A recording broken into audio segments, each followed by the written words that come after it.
보도지침 폭로, 기자회견 다음 날, 나는 말지 사무실로 출근했다. 출근해보니 현관 출입문 유리가 박살나 있고 사무실 내부에 폭탄이 터진 것 같았다. 마포경찰서는 이렇게까지 하지 못한다. 군부 독재 치하에서 이렇게 할 수 있는 곳은 안기부밖에 없다. 나는 즉시 사무실로 들어가 민통련, 인권위원회, 아는 기자들에게 전화를 걸었다.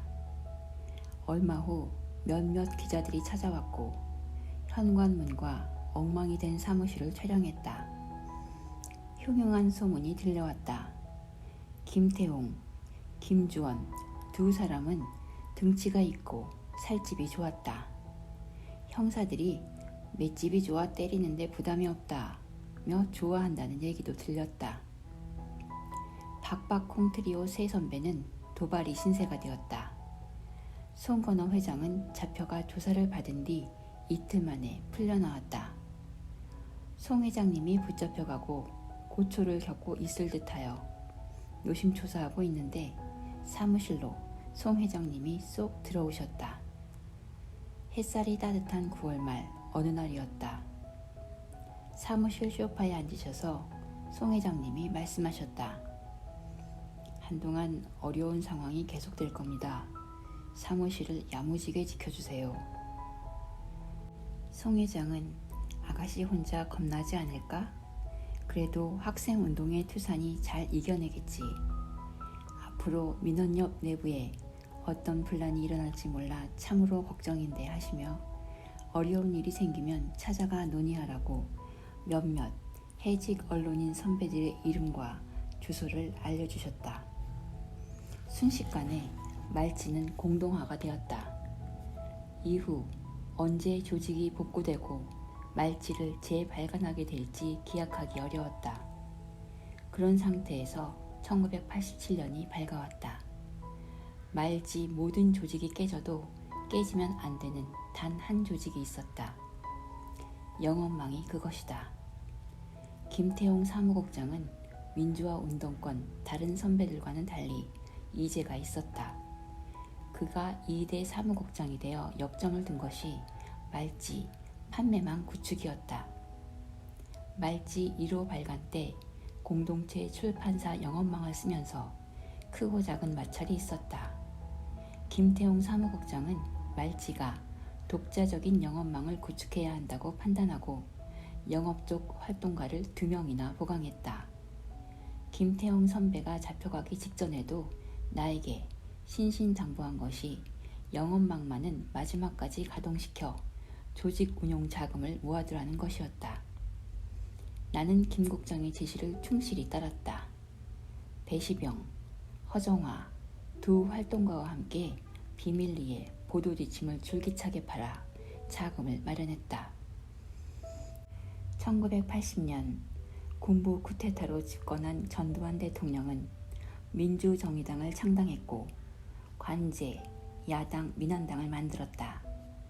그런데 1985년 2월 김영삼이 이끄는 신민당이 돌풍을 일으켜 제1야당으로 급부상한 상태였다.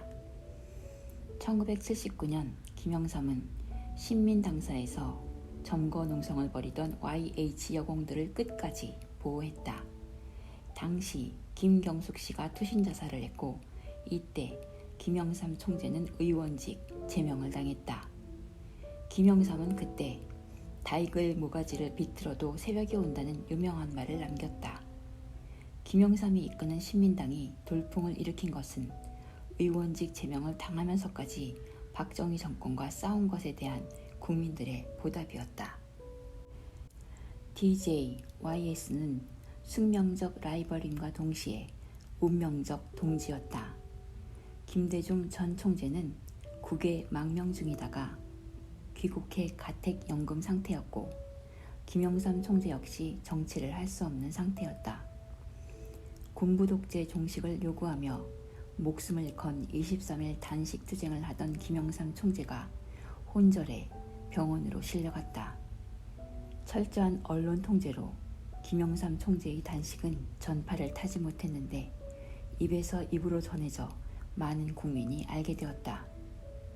김영삼의 신민당은 1986년 봄부터 직선제 개헌을 요구하는 개헌 현판식을 시작했고 전국을 돌며 투쟁을 벌였다. 한편 말지 특집호 보도지침은 소리소문도 없이 팔려나가 판매 부수가 23,000부를 돌파했다. 나는 정수웅, 배시병, 허정화, 김태광, 이석원 등과 전국을 돌며 말지 특집호 보도지침을 갑판 형식으로 판매했다.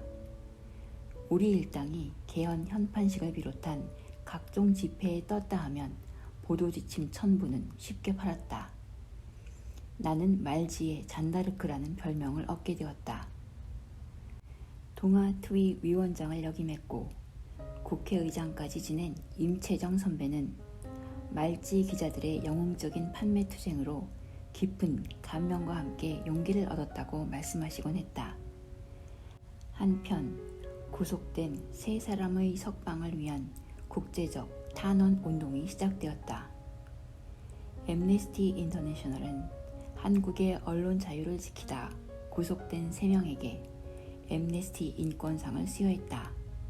말지 특집호 보도지침은 전두환 군부정권의 언론 통제 실상을 적나라하게 폭로했고 87년 6월 항쟁의 기폭제가 되었다. 1987년 1월 14일 6월 항쟁의 도화선이 된 결정적인 사건이 터졌다. 박종철군 고문치사 은폐 조작 사건이 그것이다. 서울대생 박종철군이 치안본부 대공분실에 끌려갔는데 고문 도중 사망한 것이다. 박종철군은 치안본부 대공수사단 남영동 분실 509호 조사실에서 조사를 받던 중 물고문 등으로 사망했는데 1월 15일 강민창 치안본부장은 수사 결과를 발표했다. 사망 원인을 쇼크인 것처럼 발표했다. 어처구니 없는 짓이었다. 박종철 군에게 친구의 소재를 묻던 중 책상을 탁 하고 쳤더니 갑자기 억소리를 지르면서 쓰러졌다. 곧 중앙대 부속병원으로 옮겼지만 12시경 사망했다. 그러나 부검의가 물고문 흔적이 있었음을 증언하고 언론은 집요하게 물고문 의혹을 제기했다. 치안본부는 박종철군 사망 5일 뒤인 1월 19일 물고문이 있었던 사실을 시인했다. 조한경, 강진규 등 2명의 수사관이 구속됐다. 김종호 내무부 장관과 강민창 치안본부장을 해직하는 선에서 사태를 마무리하려던 정부는 고문 근절 대책 등을 발표하였다. 그러나 관계기관 대책회의 등에 전두환 청와대가 직접 개입했다는 국민적 의혹이 제기되며 사태는 걷잡을 수 없이 커졌다. 그해 5월 18일 천주교 정의구현 전국사재단 김승훈 신부는 광주 민주화운동 7주기 추모 미사에서 박종철군 고문치사와 관련하여 경찰이 조직적으로 고문 사실을 은폐하고 사건을 조작했다고 폭로했다. 고문 경관수가 애초 2명으로 발표되었으나 5명이었다는 점, 치안본부 5차장 박처원 등 간부 3명이 이 사건을 직접 축소, 조작하였다는 점, 안기부, 법무부, 내무부, 검찰, 청와대 비서실, 구성원들로 관계기관 대책회의가 있었고 이 회의에서 해당 기관의 수장이 참여했으며 고문 은폐, 조작에 직접적으로 관여했다는 점 등이 폭로되었다. 이후 검찰이 2, 3차 수사에 나섰지만 국민적 의혹은 해소되지 않았고 박종철 군의 가족들은 전기고문 의혹을 제기했다. 전기고문 의혹이 제기되면서 특히 중장년층 주부들의 분노가 들끓어 올랐다. 생떼 같은 자식을 잃은 박종철 군 어머니의 심정이 되어 함께 울고 가슴을 쳤다. 동아일보 김중배 논설위원의 박종철 군 추모 칼럼은 주부들의 가슴에 불을 질렀다.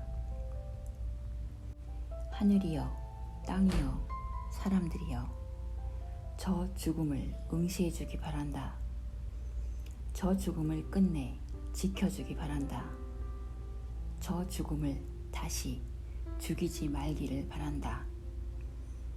21살의 젊은 나이에 채 피어나지도 못한 꽃봉오리로 떨어져간 그의 죽음은 우리의 응시를 요구한다. 정의를 기리지 못하는 하늘은 제 하늘이 아니다. 평화를 심지 못하는 땅은 제 땅이 아니다. 인권을 지키지 못하는 사람들은 제 사람들이 아니다. 1987년 17일자 동아일보 김중배 칼럼 가운데 박종철군 고문치사 은폐 조작 사건에 대한 분노가 부산 카톨릭센터 농성을 계기로 군부종식 민주헌법 쟁취 열기로 승화되어 전국에 번지기 시작했다. 민통년을 중심으로 민주헌법 쟁취 국민운동본부가 결성되었다. 국보는 어떤 전략적 목표를 가지고 국민들의 끓어오르는 분노를 민주주의 진전으로 승화시켜야 하는지에 대해 심도 깊은 논의에 들어갔다. 주 슬로건을 무엇으로 해야 할 것인가? 이 싸움으로 공부 독재를 종식시키고 독재 헌법을 바꾸는 데까지 이끌어갈 수 있을까? 이 과정에서 무고한 시민들이 피를 흘리게 되진 않을까? 민청년, 민통년, 민원협, 민문협 등 민통년 각각 단체들 내부에서 열띤 토론이 벌어졌다. 1984년부터 일시적으로 조성된 정치적 유화 국면에서 민통년을 비롯한 민주화 운동을 위한 공개기구가 구성되어 반독재 민주화 투쟁의 구심 역할을 하고 있었다. 다른 한편에서는 급진적 학생운동 그룹과 노동자 그룹이 속속 존재감을 드러내기 시작한 때였다. 학생운동의 한 그룹은 재헌의회 결성을 주장하고 재헌헌법을 만들어 근본적인 국가개혁을 이루자고 나섰다. 다른 그룹에서는 민주, 민족, 민중, 삼민헌법을 주장했다. 민중 중심의 민족 민주주의가 우리가 도달해야 할 궁극적 목표라고 그들은 인식하고 있었다. 당시 민통년 의장은 문익환 목사, 부의장은 개훈재 선생이었는데 70년 초부터 민주화 운동을 해왔던 민통년 지도자들은 민주헌법 쟁취, 직선제 개헌을 채택했다. 결국 호언철폐, 독재 타도, 대통령을 우리 손으로가 주 슬로건으로 확정되었다. 그때까지 우리는 대통령을 국민이 직접 뽑지 못했다. 각 선거구별로 국민들이 통일주체 국민회의 대의원을 뽑고 그들이 체육관에 모여 대통령을 선출하는 간선제였다. 12.12 쿠데타로 권력을 찬탈한 뒤 체육관 선거를 통해 당선된 전두환 대통령을 국민들은 존중하지 않았다. 12.12 군사 쿠데타는 전두환, 노태우, 김복동, 정호영 등 4명이 주동했다. 이들은 순번을 정해 대통령을 하기로 밀약하고 전두환이 첫 번째 순서로 대통령이 되기로 한 것이다. 다음 순번은 노태우였다. 1985년 2월 총선에서 돌풍을 일으킨 김영삼의 신민당은 대통령 직선제 개헌을 요구했다. 억압된 사회였으므로 국민들이 김영삼의 주장에 공개적으로 동의하진 않았지만 군부독재 종식, 직선제 개헌 등을 내심 지지하고 있었다. 이런 분위기에 맞서 전두환 대통령은 대통령 간선제로 골자를 나는 4.13 호원 조치를 발표했다. 다른 한편 권부 일각에서는 대통령의 장기 집권 음모를 꾀하고 있었다. 권력 내부 다른 쪽에서는 대통령의 임기가 7년이고 단임제였기 때문에 전두환의 장기 집권은 불가능한 것이라고 생각하고 있었다. 권부 내부에서도 권력 다툼이 일어나고 있었던 것이다.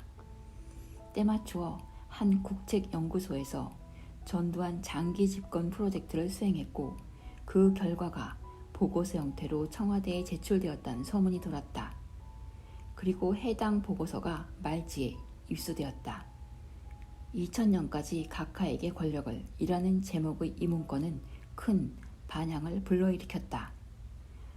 전두환 대통령이 4.13 호원 조치를 발표하자 자연스럽게 호원 철폐, 독재 타도라는 슬로건이 등장했다. 작은 규모의 집회는 소수가 기획하고 주도해 조직할 수 있다. 그러나 4.19, 5.18, 6월 항쟁 같은 대규모 국민저항운동은 소수의 기획으로는 가능하지 않다. 시대의 모순이라고 표현해야 할지, 삶의 고통 누적이라고 표현해야 할지, 아니면 그 모든 것이 모인 어떤 불만이 참을 수 없는 지경으로 쌓이면 대중은 폭발하게 되어 있다. 전두환 정권은 반민주적인 쿠데타로 집권한 이후 국민들의 저항을 막기 위해 3S 정책을 썼다. 3S란 스크린, 섹스, 스포츠를 지칭한다. 이 정책은 국민적 지지를 받지 못하는 정부가 흔히 활용하는 대표적인 오미나 정책이었다. 전두환 정부는 칼라TV를 도입했고 지역별로 프로야구단을 창단해 프로스포츠 시대를 열었다. 유신 때까지 엄격히 통제되었던 성 관련 프로그램들의 검열 기준을 완화시켰다. 칼라TV 도입은 색깔의 혁명을 불러일으키기에 충분했고 생전 처음 보는 칼라TV 화면 속으로 시청자들을 빨려 들어가게 만들었다. 사람들은 예전보다 더 많이 TV를 보게 되었다. 프로스포츠 열풍은 지역 감정에 힘입어 지역별 서포터즈 결성으로 이어졌다. 국민들은 프로스포츠에 열광했다. 에마 부인 등과 같은 에로 영화가 최대 관객 수 기록을 경신하며 국민들의 의식을 마비시켰다. 물론 3S 정책은 연관 산업을 활성시켜 경제적 효과도 가져왔을 것이다. 그러나 전두환 정권이 3S 정책을 도입한 것은 명백한 오미나 정책으로 정권을 유지하기 위한 얕은 꼼수였다. 언론은 철저히 통제되었다. 이미 보도 지침으로 증명되었지만 군부 정권은 기사 제목, 편집 방향, 기사 내용까지 일일이 통제했다. 지금까지 코미디로 기억되는 보도는 금강산댐 보도다. 북한이 금강산댐을 건설하자 전두환 정부는 북한이 수공으로 서울을 물바다로 만들려고 한다며 평화의 댐 건설 모금에 들어갔다. 당시 언론은 정부가 발표하는 과장된 금강산댐의 위협에 대해 이런 반구 비판 없이 앵무새처럼 전달해 위기감을 증폭시켰다. 평화의 댐 성금 모금을 위한 홍보처처럼 기능했다. 과연 북한이 20세기에 고구려 장군 을지문덕이 썼던 살수대첩 전략을 쓸까? 이후 금강산댐 물의 방류 혹은 뚝의 폭파로 인한 서울 물바다 사건은 일어나지 않았다. 언론이 철저히 통제되다 보니 국민들은 정권의 실정에 대해 알 길이 없었다. 전두환 씨와 모 여배우의 연문설, 영부인 관련설들이 끊임없이 나돌았지만 진위를 확인해준 언론은 없었다. 전두환 시대의 KBS 9시 뉴스 별명은 땡전 뉴스였다. 9시 뉴스가 시작될 때 땡 종소리가 울리고 앵커의 멘트가 시작되었는데 땡 종소리가 울리고 나면 바로 앵커가 전두환 대통령은 하며 대통령 동정 보도를 늘 탑으로 올렸기 때문에 붙여진 놀림이었다. 그러나 아무리 언론을 통제해도 낱말은 새가 듣고 반말은 쥐가 듣는 법이다. 보도 지침을 통해 언론 통제 실상이 폭로되고 웬만한 집에는 말지와 보도 지침이 꽂혀있는 지경이 되었다. 한편 황석영 작가가 광주 항쟁의 기록을 화보집으로 제작했다. 제목은 죽음을 넘어 시대의 어둠을 넘어서였다. 보도 지침과 광주 항쟁 화보집이 손에 손을 건너 입소문을 타고 전해지면서 군부 정권의 잔악한 시민 학살과 소름 끼치는 언론 통제 실상이 공공연하게 인구에 회자되었다. 물은 백도시를 비등점으로 끌어오른다. 억압된 민심도 임계점에 다다르면 폭발하게 되어 있다. 한편 6월 항쟁의 또 다른 성공 조건은 삼저 현상에 있다. 87년까지 아직 고도 성장기여서 87년 한 해만 해도 전국 땅값이 평균 10% 정도 뛰었다. 강남 3.3제곱미터당 아파트 가격이 1,000만 원에 육박하기 시작했다. 시중에 돈이 흘러넘쳤다. 88년 서울 올림픽을 앞두고 있었기 때문에 정부 정책 또한 유동성 강화 쪽이었다. 예로부터 의식이 부족해야 예를 갖출 마음이 생긴다라고 하였다. 옛날에 혁명사를 배울 때 극단적으로 배가 고프고 생존의 위험을 느껴야 혁명, 투쟁의 의지가 충만해진다고 배웠는데 20세기 시민혁명은 조건이 달랐다. 극단적인 빈곤은 민심을 흉흉하게 할 뿐 건강한 시민혁명으로 이어지기 어려웠다. 경제가 호황이고 먹고 사는 데 대한 걱정이 적어질 때 민주주의라는 가치는 더욱 고결해지고 이를 위해 시민들이 기꺼이 거리로 나오게 된다. 87년 민주항쟁의 성공을 이끈 것을 화이트칼라 박수부대라고 이야기하는데 화이트칼라 노동자들에게 우리가 민주주의를 떠받치는 존재라는 자긍심을 표출할 수 있게 해준 것도 경제호황이라고 볼 수 있다. 민주헌법쟁취 국민운동본부가 화이트칼라 맞춤형 전술을 구사한 것도 화이트칼라를 끌어내는 중요 요인 중 하나다. 초기 집회 시간을 낮 12시가 아닌 오후 6시로 잡은 것, 집회 오프닝 곡을 님을 위한 행진곡이 아니라 애국가로 한 것 등은 얼핏 보면 사소한 결정인 것 같지만 오후 6시 시위와 애국가가 화이트칼라 노동자들을 시위에 적극적으로 참여하게 만든 결정이었음은 분명했다. 사실 제야 민주화 운동권에서 이런 대중적인 결정을 하는 것은 결코 쉬운 일이 아니다. 다수가 시위 오프닝 곡으로 님을 위한 행진곡으로 하자고 주장했다. 그러나 민주헌법쟁취 국민운동본부는 이해찬, 유시춘 등 시민호흡형 활동가들이 있었기에 가능했던 일이다.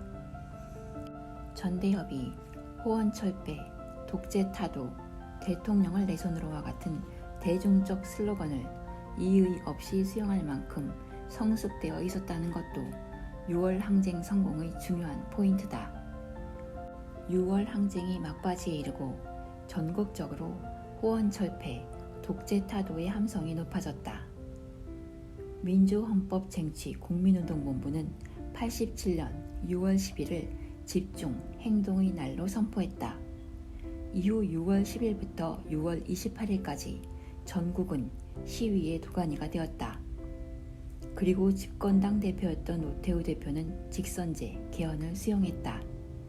안기부는 그때 직선제 개헌을 수용하고 김영삼, 김대중, 김종필 모두에게 정치활동을 재개시키면 여권 후보는 노태우 한 명이지만 야권은 김영삼, 김대중, 김종필로 분열되어 반드시 승리할 수 있다고 판단했다고 한다. 정보기관이 직선제 개헌을 수용하자는 제안을 집권당에 했고 노태우가 전격 수용한 것이다. 이후 양 김씨의 분열, 사자 필승론이라는 괴론의 등장, 노태우 후보 당선 등 일련의 과정은 시민이 이루어냈던 민주주의 토대를 정치인들이 무너뜨리는 과정이었다. 20대 후반, 아직은 젊은 기자였던 나는 운동권 대선배들이 지역 감정에 따라 혹은 친소 관계에 따라 어떻게 서로를 생채기내고 갈라서는지 목도했다. 좋은 의미의 논리적 판단으로 누가 대통령감이냐 묻는다면 나는 서슴없이 김대중이라 답할 것이다. 그러나 투표가 지식인의 논리가 아니라 민심에 의한 총체적 판단이라는 측면에서 보면 당연히 김영삼으로의 단일화가 순리였다. DJ에 대한 비판적 지지를 결정한 민통년 어르신들의 대통령 후보 자질 판단은 정확했다. 그러나 민심은 김영삼으로의 단일화를 더 요구했다.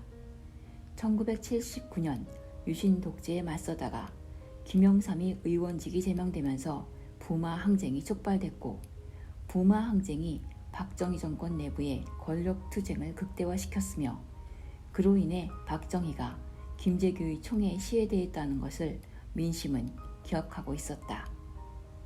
결국 박정희 군부 정권이 몰락하는데 DJ보다는 YS가 더 직접적인 역할을 했을 뿐만 아니라 1986년부터 23일에 목숨을 건 단식으로 개헌 국면을 끌어낸 것 또한 YS였음을 대중은 알고 있었다. 대통령 선거가 끝나고 1987년 12월 19일 노태우가 당선된 다음 날 잔인할 만큼 차분했던 서울 거리를 잊을 수가 없다. 시민들의 표정도 무서울 만큼 차분했다. 버스 정류장에서 내려 말지 사무실까지 걸어가는데 그 길이 왜 그렇게도 멀게 느껴졌을까? 우리는 다시 일어설 수 있을까? 양 김씨의 운명은 어떻게 되는 것일까? 수없이 많은 생각을 하였지만 단 한 가지에 대해서도 답을 찾을 길이 없었다.